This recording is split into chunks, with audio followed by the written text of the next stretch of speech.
gagawin ng Panginoon. Yeah, there is power. There is power in tithing. Amen. Hallelujah. We declare and decree that the Lord will bless us starting today. Amen. Amen. Naniniwala kayo sa pangako ng Panginoon? Praise God. Hallelujah. So inanyayaan ko po ang lahat na tayo ay tumayo at makipagbukas sa ating Word of God for this morning.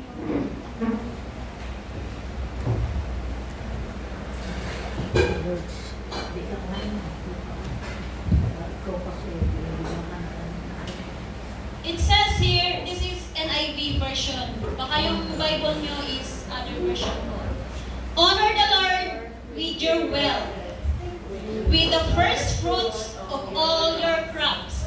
Then the barns will be filled to overflowing, and your vats will brim over with new wine. Amen. Hallelujah. So tayo yung manalangin. Tumayo po tayong lahat na tayo yung manalangin. Hallelujah. Salamat po, Panginoon, sa araw na ito, Lord, na ako muli ay yung ginamit, Panginoon, na yung gagamitin to deliver your words, Lord. Amen. Salamat, Panginoon, sa wisdom na ipinagkaloob niyo po sa akin, Panginoon. Panginoon, through your words, speak to your people, O Panginoon. Mangusap ka sa salitang ito, O Panginoon, na ito, Panginoon, ay yung pangako. Pangako, Panginoon, na sa takdang panahon, O Father God, you will answer the prayer, O Father. Hallelujah. Bless their lives, O Lord, their works, O Lord, their family. Hallelujah. And especially, O Father God, their spiritual life, O Lord. Hallelujah. Pagpalain mo muli ang iyong mga salita, O God, as I will deliver your word. Use my mouth, O Father God, as your mouthpiece, O Lord. Hallelujah. And to you alone, the glory, honor, and thanksgiving. In Jesus' name, I pray. Amen. Amen. Hallelujah. Praise the name of the Lord.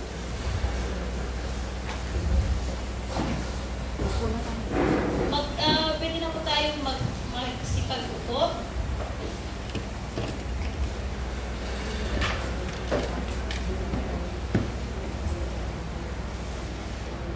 I know that you are all blessed. Dahil alam ko, the Holy Spirit is touching your heart now. The presence of the Lord is be with us. Amen? Ang book of Proverbs is wrote by King Solomon. King Solomon is, anak po siya ni, sino? Anong David? Doon si Mustina ang sumagot. Amen. Hallelujah. I will read again the text. Honor the Lord with your wealth, with first fruits of all your crops. Doon kasi sa mga Israelita dati, first crop is yung first harvest po nila. Then your barns will fill with overflowing, and your vats will brim over with new wine. Sa Tagalog, mas maintindihan natin kasi puro naman tayo mga Pinoy. Si Yahweh ay handugan mo, bahagi ng kayamanan. Ano bang mga pinangahawakan natin kayamanan ngayon? Ang ating pinagamainam na animo sa Kanya ay ibigay. Sa gayon, kamalig mo ay lagi ng aapaw. Sisidlan ng inumin ay hindi nga matutuyuan. Amen. Ito po yung pangako ng ating Panginoon na dapat nating panghawakan. These passages promises that says generosity, yung mapagbigay, will result in abundance of blessings. It's a practical way to demonstrate we are trusting in God and acknowledge Him with the ultimate that God is our greatest 1 main points. Dito po tayo mag-focus, pero the story is from this widow.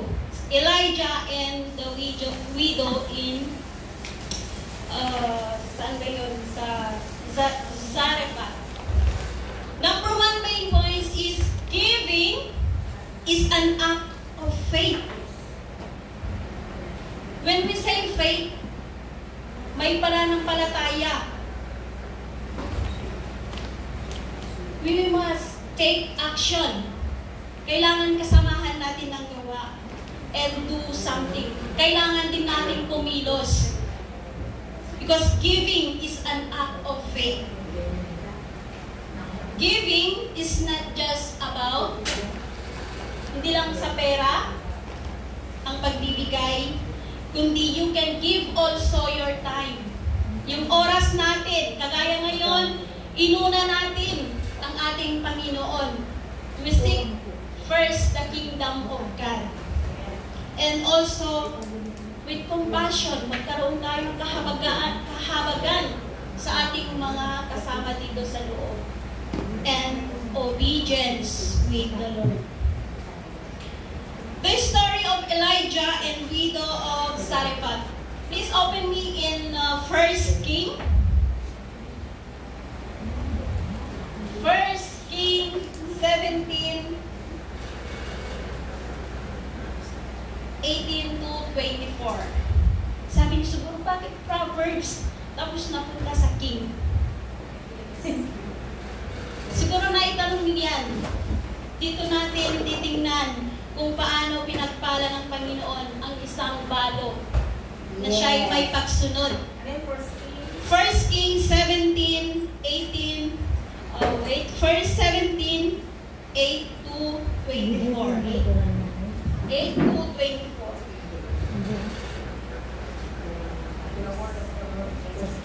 First King. Hari, unang hari, 17.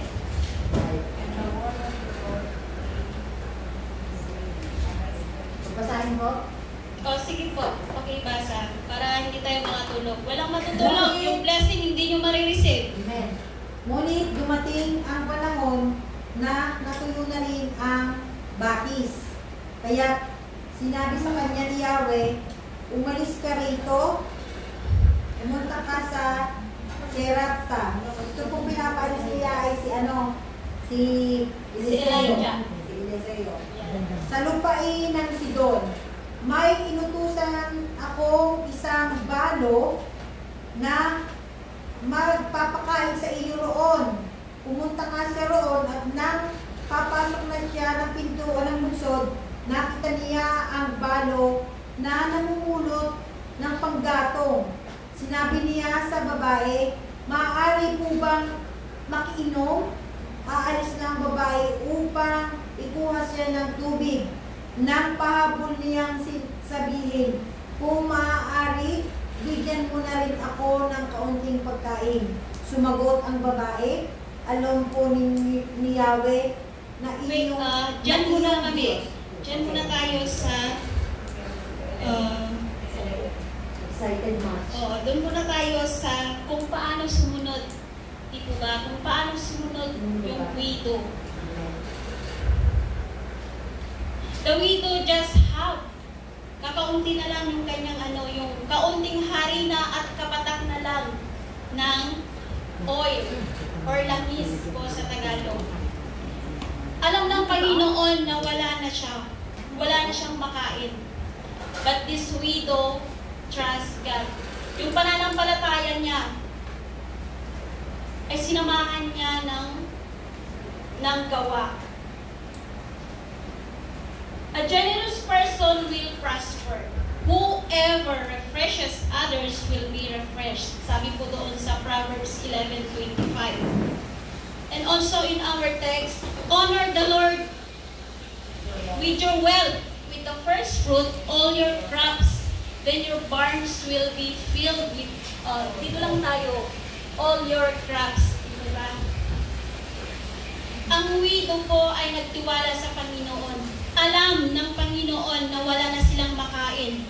Pero tingnan nyo ang Panginoon? Inutusan niya si Elijah na doon mismo sa balo. Doon siya pupunta. But see, tingnan po natin ang ginawa ng isang widow. Kahit wala na, kahit yun na lang, kakainin na lang ng kanyang anak, kasi yun nga po ay utos. It's an instruction from the Lord. Sumunod siya sa utos ng Panginoon, ang babaeng balong ito. Yung kakaunti na lang. Naranasan na po ba natin yung asing walang-wala tayo? Amen. Amen. But God provides, di po ba? Dahil po tayo ay nagtitiwala sa kanyang pangako. Hindi natin namamalayan. Malapit ang Sunday, wala tayong pamasahe. And then later on, yung amo natin, tayo ay bibigyan.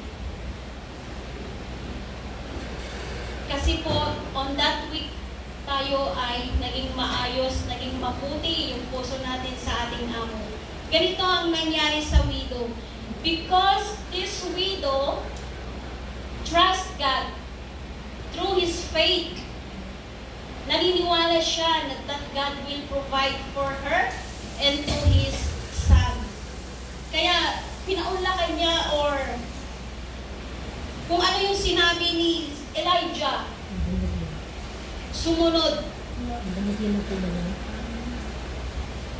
Would you bring me a little water in a jar so I may have drink? As she was going to get it, he called, bring me please a piece of bread. Hindi lamang po bread ang iyong binigay niya, kundi pati a little water in a jar.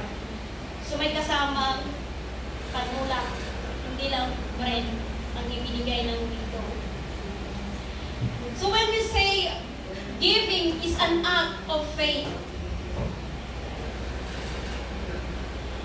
yung faith po kasi is yun yung hindi natin nakikita. That God is something. He is doing. Gumagawa siya, kumikilos ang Panginoon dahil sa ating pananampalataya. Kagaya sa widow na ito. Dahil sa kanyang pananampalataya sa Panginoon, kahit na yun lang ang nandoon sa kanyang jar,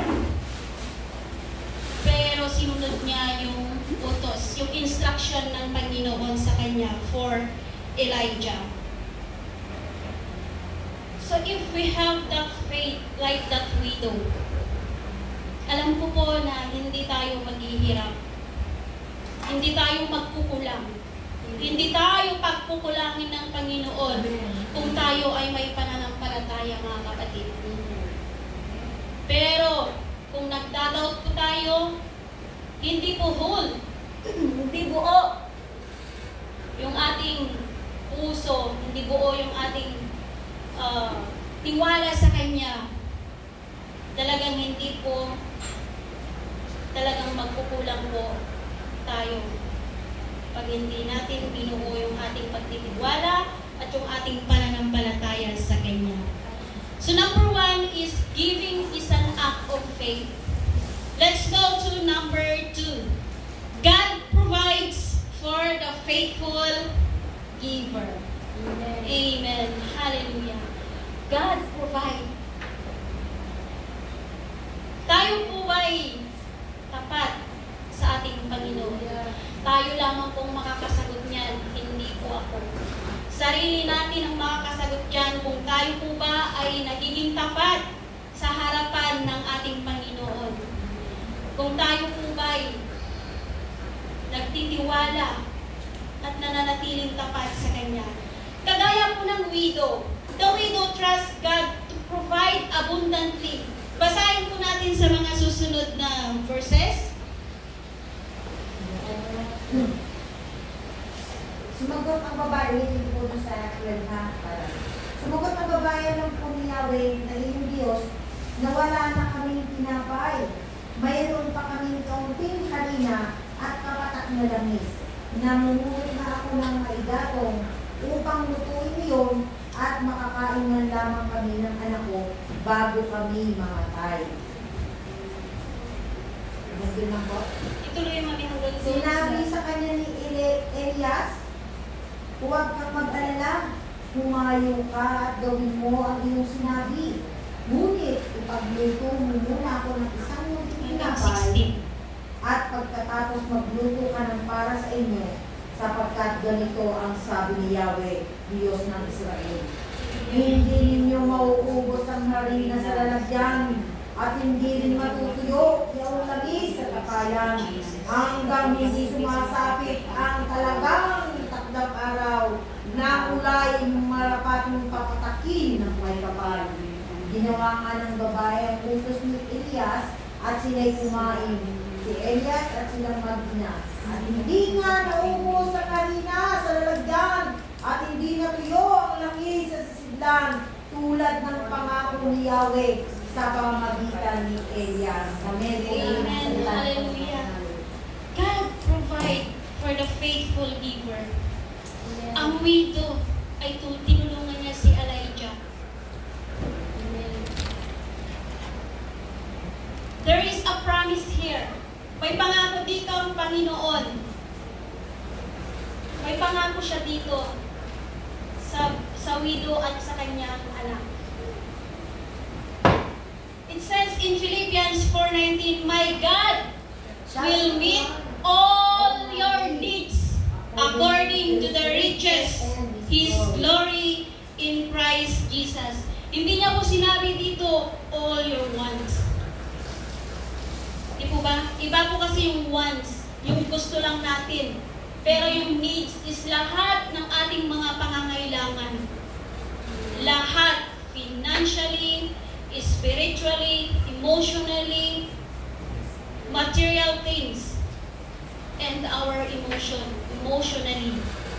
Lahat ipoprovide ng Panginoon, hindi lamang po sa pera. If we trust God, God will trust us. Naniniwala po kayo doon? Parang alinlangan yung iba. Naniniwala ba kayo doon? If we trust Him, kung tayo nagtitiwala sa Panginoon, nagtitiwala din ba ang Panginoon sa atin? Amen. Amen, yes. Hallelujah. Sabi dito, hindi mauubos at nangyari nga po. Di po ba sobra-sobra hanggang sa darating? Kasi hanggat hindi nagpipray si Elijah na ibalik or magkaroon ng ulan, ay hindi po mangyayari. Yes. Pagkakaroon ng tagtuyot. At tingnan nyo ang ginawa ng Panginoon sa buhay ng isang balo. Because of His faithfulness and because of His obedience, sinagot ng Panginoon ng ilang taon yung pangangailangan at hindi po sila nauubusan. Ganon din tayo mga kapatid. Kung tayo ay mananatiling tapat sa ating Panginoon, hindi tayo magkukulang. Amen? Amen. Hallelujah. Hindi lamang sa finance tayo magiging faithful. Hindi lamang doon mga kapatid. Kundi pati rin sa ating oras. Magiging faithful tayo sa ating ministry. Magiging faithful tayo kung ano yung pinagkaloob sa atin ng Panginoon. Hallelujah. So meron dito, ito yung pinanghawakan ng isang widow. The power of God. Yung pangako ng Panginoon ay yun ay kanyang tutugunin. Yet to all who did receive Him, to those who believe in Him, in His name, He gave the right to become children of God. Kung tayo maging tapat sa ating Panginoon, tayo ay kanyang mga anak. Kasi ang ating Diyos ay tapat, mga kapatid. Siya ay tapat. Kahit na tayo ay hindi tapat sa Kanya, ang Panginoon ay mananatiling tapat sa atin. Amen? Amen. God provides for the faithful giver. Let's go to number 3. Faithful giving is result of spiritual growth. Amen. Hallelujah. Dito din nasusukat kung tayo po ba ay lumalago. Kasi sabi nga niya sa kanyang salita, if you love me, follow my command. Maraming command dito ang Panginoon. Maraming utos dito ang Panginoon na kailangan nating sundin bilang tayo ay kanyang mga anak. Basahin po natin sa 2 Corinthians 9:6. Di po ba ang naghahasik ng kakaunti ay aani ng kakaunti? Alam nga naman mag-expect tayo na marami ang ating aanihin. Iilan naman ang ating itinanim. Paano kung yung butil or yung buto kinain natin? So ano ang tutubo? Oh, walang tutubo. Don't expect. Huwag tayong mag-expect kung wala naman tayong itinanim. Lord, i-bless mo ako. Pero ang tanong natin sa ating sarili, are you faithful? Lord, naging tapat ba ako? Sasabihin ng Lord, naging tapat ka ba sa akin? Ikaw lang ang makakasagot dyan, kapatid. Ano ngayon ang aanihin natin kung nilunok natin o kinain natin yung ating binhi? Di po ba? In Malakay or Malakias 3:10, sabi niya dito, bring the whole tithes into the storehouse, that there may be food in my house. Test me. Diba?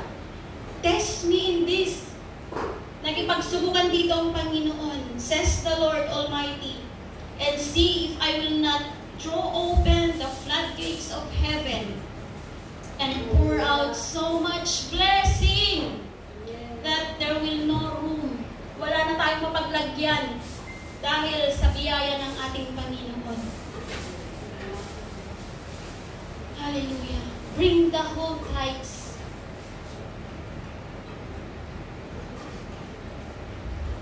Bring the whole tithes, sabi ng Lord, into my storehouse.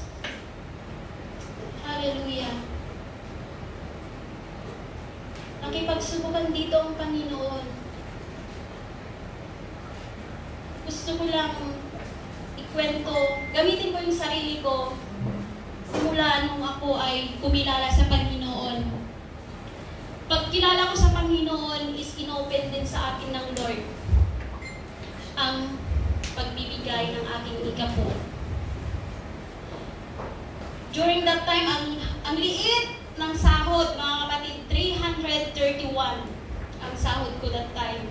Tapos meron pa akong babayaran na, ano ba yung placement fee? Na 90,000.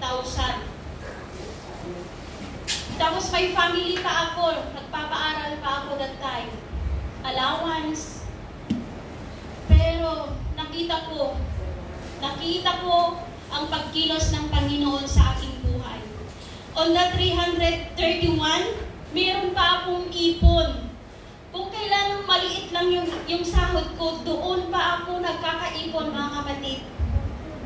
Talagang binibless ng Panginoon kung tayo ay mananatiling tapat.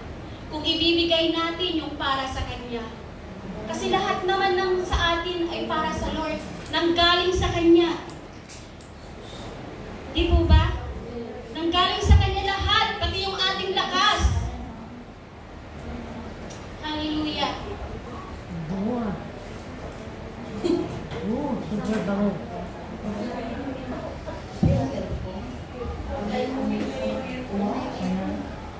Sino na nag-break oil? Sarap nun. Sarap ng isda.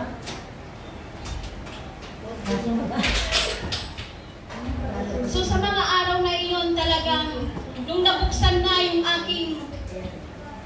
aking spiritual when it comes to giving, talagang hindi ako tumigil sa Lord. Hindi ako tumigil na nagbigay kung ano yung para sa Kanya. Ang aking technique noon is, hindi ko sinasabing ganito ang gawin nyo. This is how I obey God. Ito ang ginawa ko kung paano sumunod sa Panginoon. That's why God provides all my needs. Hindi lamang po sa pera, naging maayos yung buhay ng aking family. Wala pong na-hospital sa kanila. Wala din pong nagkakasakit. Wala talaga akong ginastos that time simula nung binuksan ko yung pagbibigay ko sa Panginoon. He truly provide all our needs, mga kapatid. Tingnan nyo sa mga sahod na yun, hindi ko akalain na ako ay makakaipon. At ako pa nga ang nagpapahiram. Nagpapahiram naman ako pero without interest sa mga nangangailangan. So God provides. Kung ibibigay natin yung ating ikapo sa ating Panginoon. Amen. Ang nangyayari po kasi ay tayo ay nakafocus po tayo sa ating mga bayarin. Amen. Inuuna kasi natin. Bibili. Inuuna natin. But for me, I set aside talaga ang aking tithes, tapos doon ko na kung ano yung natira doon pagkakasyangin at sa awa ng Panginoon ay hindi po talaga ako pinagkulang. And glory to God. Hallelujah. Number 4 is God honor the sacrificial giving. Amen. Hallelujah. Ganun ang nangyari dito sa widow. Di po ba pinagpala siya ng Panginoon dahil sa kanyang pagsunod? Dahil sa kanyang pananampalataya at dahil sa kanyang obedience. God honors sacrificial giving. Sino po nakakalam ng kwento ni Cain at ni Abel? Di po ba si Cain brought some fruits of the soil as an offering to the Lord? Yung mga bunga ng prutas. Si Cain po at si Abel ay magkapatid. Abel offering is firstborn of his flock. Yung unang anak ng kanyang alagang alagang hayop. Thank you. When you give to God, di po ba pag may nagba-birthday sa atin, sa mahal natin sa buhay, ano yung binibigay natin? Regalo. Yes, regalo. Pero ano yun? Bibigyan ba natin sila ng mumurahin? Magbibigay lang Depende. kaya. Depende sa kaya. Kung ano yung kaya. Pero sa ating Panginoon, ano kaya yung maibigay natin na best para sa paningin ng ating Panginoon? Yung buhay. Ang ating buhay. Yes, ang ating sarili.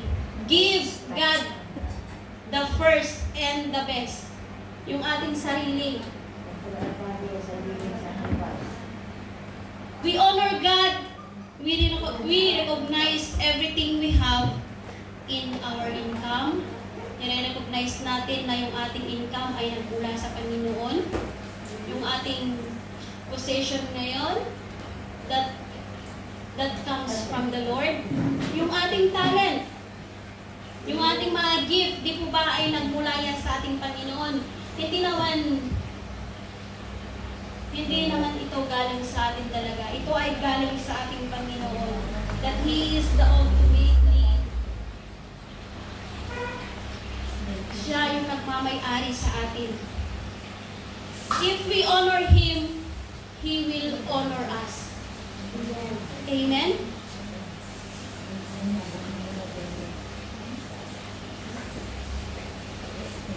May halimbawa po ako dito na nakikita ko na nangyayari. tayo po ay may mga tao na habol ng habol. Habol ng habol ng oras. Habol ng habol ng trabaho. Pero at the end of the day, di po ba, habang tayo'y habol ng oras at ng trabaho, ay mas lalo tayong nagkukulang? Naranasan niyo po ba yun? Amen.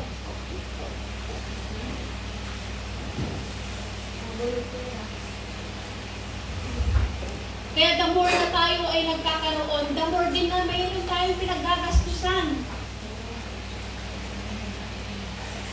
Kaya laging yung habol ng oras, ng work, ng, sorry for the word, part-time. Di po ba sila ay laging pagod? Sila ay walang kapahingahan. Minsan din po ay wala silang kapayapaan. Dahil iniisip nila, saan ako kukuha ng ganito, saan ako... Kasi nakafocus po tayo sa ating mga problema.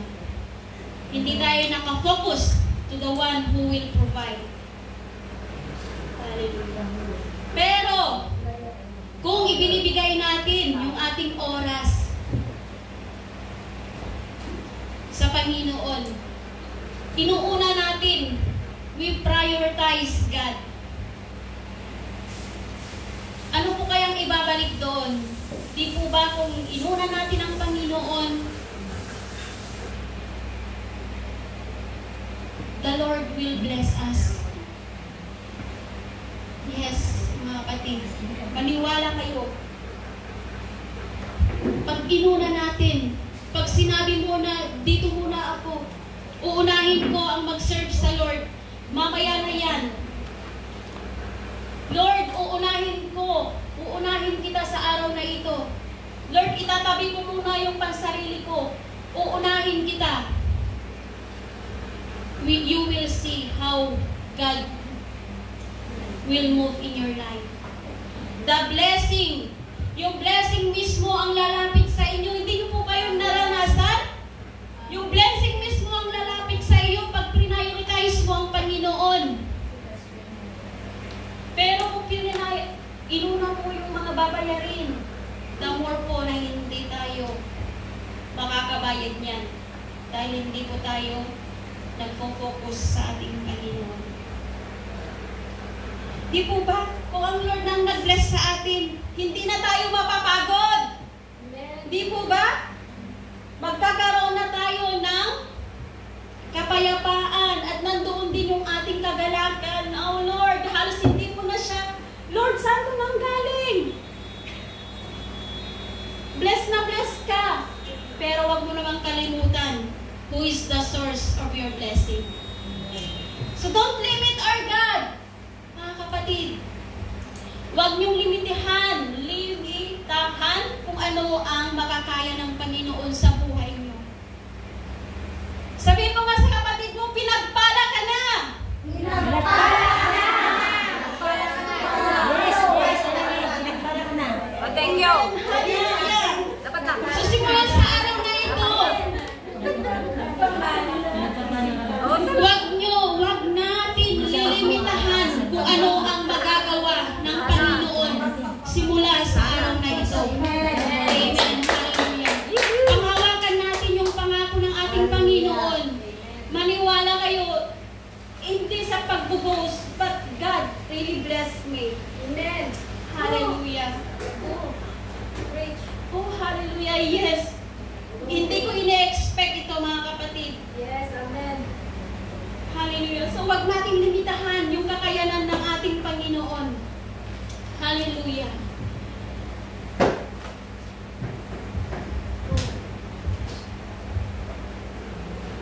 Pwede akong mag-testimony. Amen. Hallelujah. Sa kabutihan ng Panginoon. Amen. In just 1 minute or just a second siguro yun. Alam yun ni Pastora Ami. Amen. Kung gaano tinugon ng Panginoon ang pangangailangan namin for this mission. In just a minute. Hindi ko siya kilala. Hindi namin siya kilala. But because we serve the same God.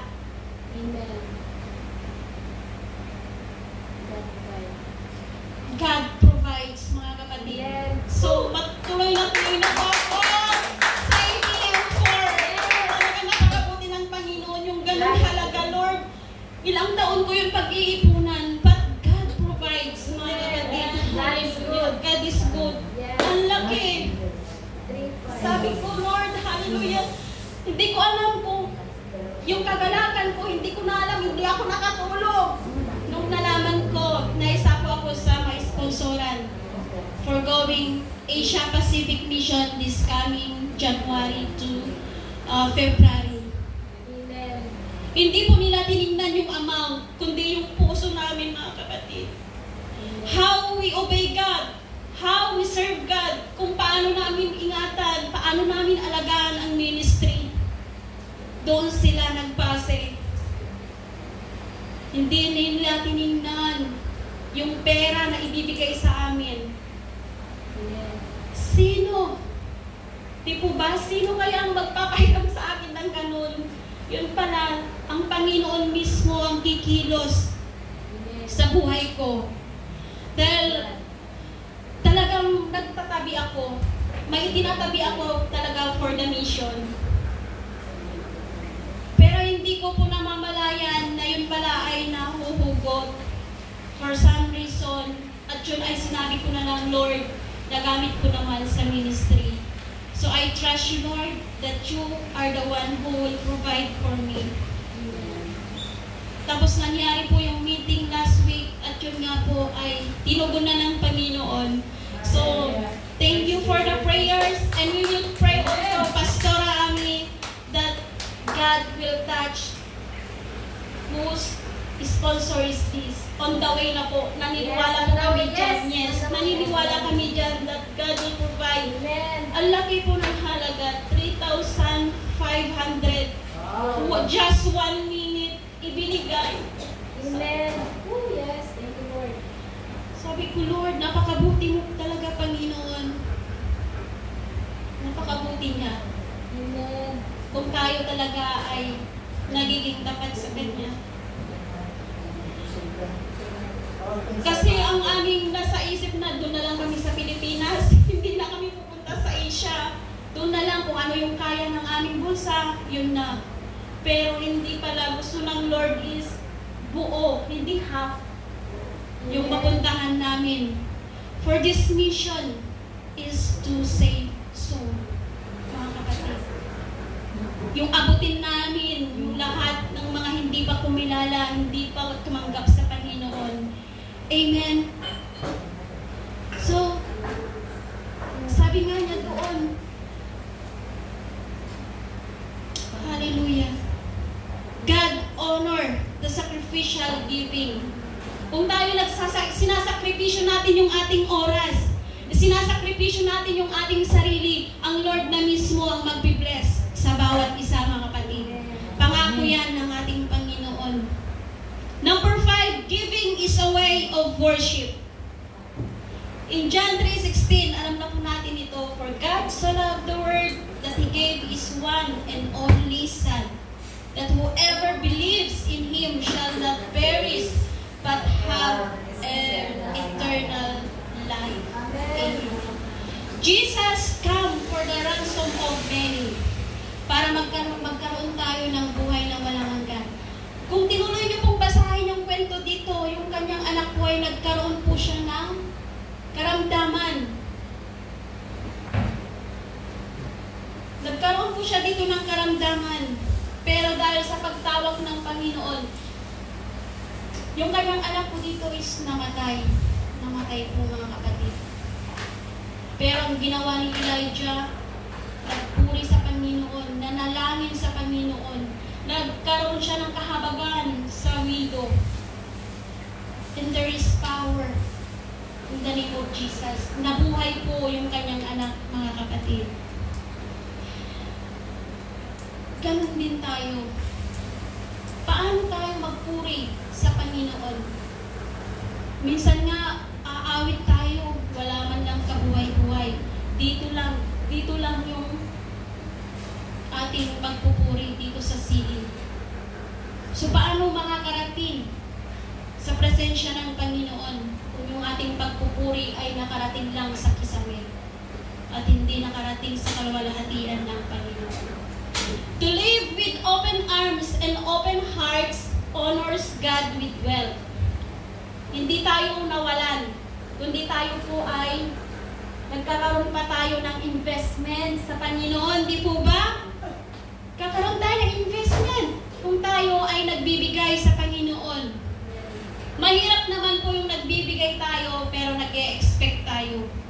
Or nagbibigay tayo tapos we are bargaining the Lord. Lord, ganito. Ibibigay ko ito pero sa susunod, ganyan. Hindi po ganon ang nais ng Panginoon. Kailangan natin dito yung buo na pagbibigay sa Kanya.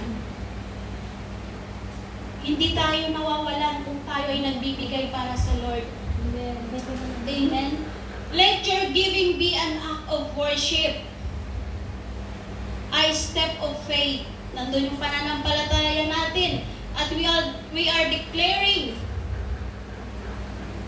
that God is our provider. Napatunayan ng widow that the Lord is not just her provider. Also, binuhay din niya yung kanyang anak. Sa buhay ng widow na ito, nawa ay magkaroon tayo ng encouragement. Our hope is not in money. Hindi lang sa pera. Hindi lang tayo umaasa sa pera, sa kinikita natin, kundi tayo ay umaasa sa ating Panginoon. He is the source of our hope. The source of our needs, ang ating Panginoon. And the one who provides all our needs, mga kapatid. Ang ating pagbibigay, or yung ating generosity, anong Tagalog? Generosity? Magbigay. Mapagbigay. Yes, yung ating mapagbigay, parang yun. Yung mapagbigay. Tama, mapagbigay. Yun. Ang mapagbigay is, ito yung, it's a witness to God's faithfulness. Hallelujah. Di po ba? Kung tayo nagbibigay sa Panginoon, nakikita ng Lord kung ano yung ating nasa puso. In this generation, God, these principles challenges us to prioritize God in our budget, sa pagbabudget din ng ating mga pangangailangan, time, energy. O ayan na naman tayo. Pag kinuha ng Panginoon, pag tayo nagkasakit, sino ang ating nilalapitan? Di ba ang Panginoon? Ano kaya kung lumapit tayo sa Lord at siya naman ang magtanong, nasaan ka nung malakas ka? Nasaan ka?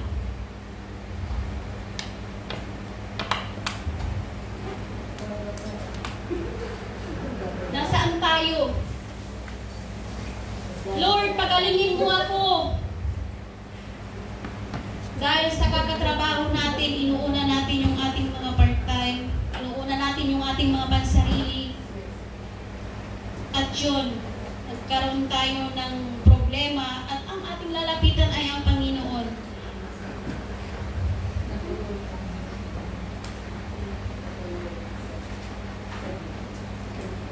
When we trust God with our resources, He provide what we need.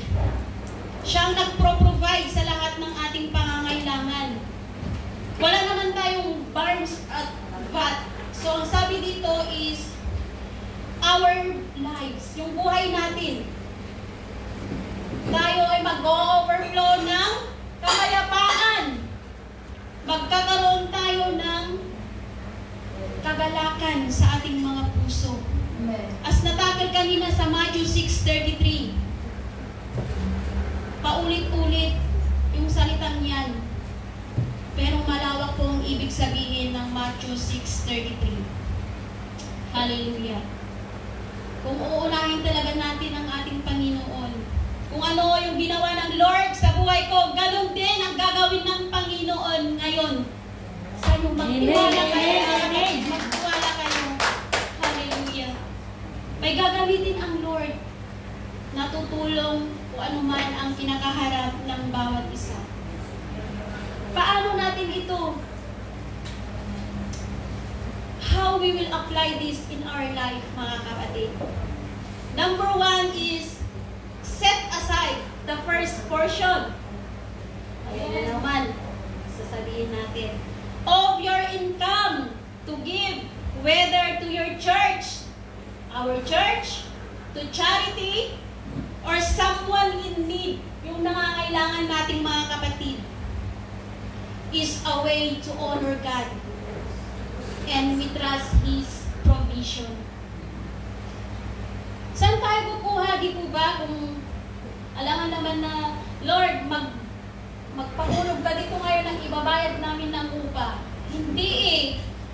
Hindi mangyayari yan. Kailangan din natin ng galaw-galaw. Kailangan din natin ng action. Sino magbabayad? Yung ating kapitbahay? Hindi tayo mismo, mga kapatid. Tayo mismo who's inside the church. Kung kayo naniniwala that God provides, and we must do it also kung ano yung dapat nating gawin. When planning your finances, prioritize giving before spending. Ang nangyayari kasi, naranasan ko din po kasi yan. Nangyayari, nag-i-spend muna ako bago ako nagbibigay. Nauuna yung wants kaysa needs. This reflect a heart that put God first, not last. Ang gusto ng Panginoon, siya ay laging nauuna. Hindi yung option na lamang. Kundi gusto niya, siya yung number 1 sa puso natin, siya yung number 1 sa isip natin, siya yung number 1 sa buhay natin. Kaya tinuturuan niya tayo how we will budget our finance. Number 3 is gratitude in action. View your resources as a gift from God. Di po ba pag tayo'y binibless ng Panginoon, binibless din natin yung ating mga kasama? Di po ba? Naranasan po natin yon o ginawa na ba natin yon? Na pag ikaw ay pinagpala ng Panginoon, pagpapalain mo rin kung sino yung nasa iyong katabi or sino yung kapatid mong nangangailangan. Baka mamaya lalapit kayo sa akin, o ikaw, Ines, Pastor, baka it's okay. We will talk about that. Faith over fear. Even when finances feels yung alam natin na ito na lang yung pera ko, Lord. Yung hirap ka ba na ibigay mo? Hirap na hirap tayo na ibigay natin yung para sa Panginoon. Hindi ko naman ito salita eh. This is the Word of God. It is written talaga ang mga ito. Yung hirap ka na, yung dito nasusubok yung ating pananampalataya. Dito nasusubok yung ating pag-obey sa Panginoon. At dito rin nasusubok yung ating faithfulness sa ating Panginoon. It is through giving. Huwag tayong magtiwala sa mga income o sa mga pumapasok sa atin or magtiwala sa bank account natin. Sinong may bank account dyan? Yes. Wow! Ako, wala. Huwag tayong magtiwala sa bank account natin or sa income. Magtiwala tayo sa Diyos. Siya ang magpuprovide ng ating pangangailangan. Kahit ilang libo pa yan, mga kapatid, kahit ilang libo pa yan, pag ang Lord ang kumilos, kayang-kaya niya yan. Magtiwala ka sa Panginoon. And teach stewardship. Modeling generosity help others grow in faith too. Kung ikaw ay, kumbaga, ano bang tawag doon? Magbigay. Kung ikaw ay binabless ng Lord, i-bless mo rin ang iyong mga kapatid. Para mararasan din nila o maramdaman din nila yung kagalakan na nararamdaman ng bawat isa. So, amen. I'm now concluding. Makinig, last na, wala nang matutulog. Giving the first and best of what you have is a way to acknowledge God. O di po ba? Kung ibinibigay natin, kung ano yung una, kung ano yung the best,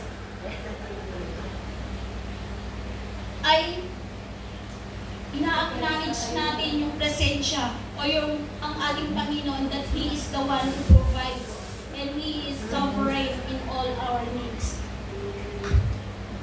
Offering your first fruit. What are the first fruit that you cannot surrender or let go? Ito ang iiwanan ko sa iyo. Ano yung mga first fruit na hindi nyo na-isusurrender pa sa Panginoon? This passage assures that honoring God leads to overflowing blessing, not just in material, hindi lamang po sa mga material na bagay like house, car, or any material. It's not just about finance, pero ito po ay in every area of our life. Sa ating buong pagkatao. Basahin po natin sa Salmo 37:25 before I will end. Salmo 37:25.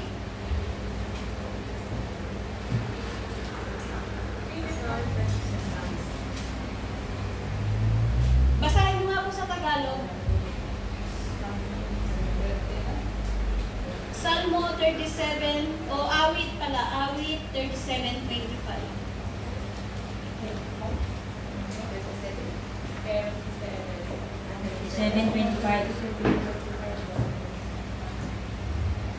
37:25 sa Tagalog. 37:25.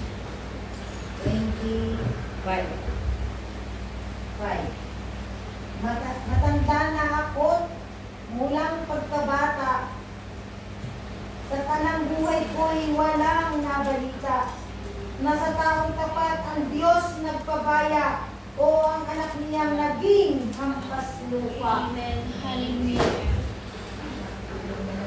Amen. Ang Lord ang patuloy na magbibigay. Meron na ba tayong nabalitaan na isang lingkod ng Panginoon na tapat ay naghirap? Wala pa. Kaya piliin natin ngayon mga kapatid na tayo maging tapat sa Panginoon.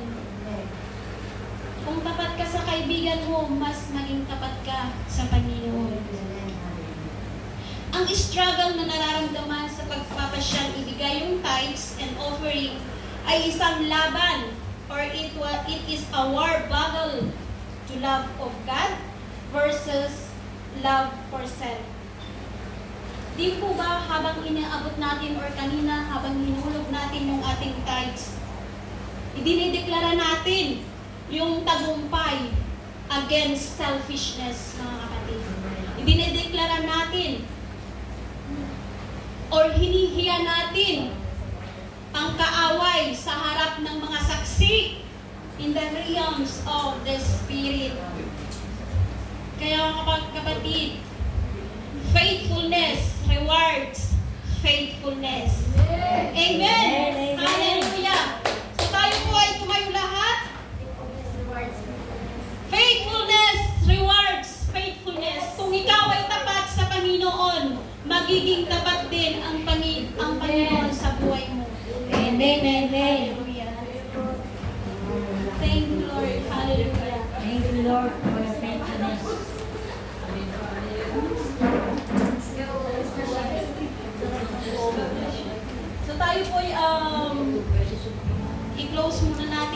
will have our communion or bibigyan sa dalan natin. Hallelujah. Salamat po, Panginoon, sa iyong mga salita, Lord, na aming napakinggan sa umaga nito.